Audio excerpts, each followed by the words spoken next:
komishanka doorashooyinka qaranka ee Somaliland oo ay weheliyaan saddexda xisbi qaran ee ka jira Somaliland oo muddooyinkii u dambeeyay yeelanaya wada xaajood iyo doodo la xidhiidha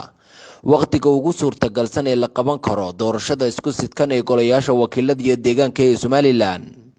ayaa ugu dambeyn Kaltuun Sheekh Xasan Cabdi oo ah xubin ka tirsan komishanka doorashooyinka qaranka ee Somaliland oo la hadashay warfidiyeenada ayaa waxay sheegtay in saddexda xisbi qaran iyo komishanka doorashooyinka qaranka ee Somaliland ay isla afkarteen in lagu qabto muddo ku siman 9 bilood kadib doorashada isku sidkan ee golayaasha wakiilada iyo deegaanka ee Somaliland. komishanka doorashooyinka qaranku isagoo si madax bannaan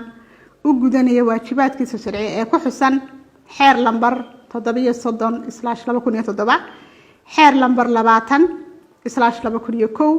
iyo xeer lambar 20/2/2005 waxa maanta oo taariikhdu tahay 23-ka bisha 8aad 2020 komishanka doorashooyinka qaranku uu soo saaray jadwalkii diiwaangelinta codbixiyayaasha iyo doorashooyinka isku sidkan ee golayaasha wakiilada iyo deegaanka. komishanka doorashooyinka qaranka oo in muddo ahba ku hawlanaa kana baaraan degayay sidii loo heli lahaa diiwaangelin iyo doorashooyin u qabsooma sida ugu suuragalsan uguna hubsiimada badan. wuxuu fadhiyo wada tashi arrimaha kala yeeshay xisbiyada qaranka. jadwalka diiwaangelinta codbixiyayaasha iyo doorashooyinka wuxuu ka kooban yahay 3 qaybood oo kala ah: qaybta koowaad diyaargarowga guud ee diiwaangelinta codbixiyayaasha,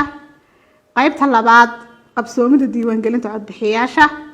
qaybta saddexaad diyaarinta iyo qabashada doorashooyinka golaha wakiilada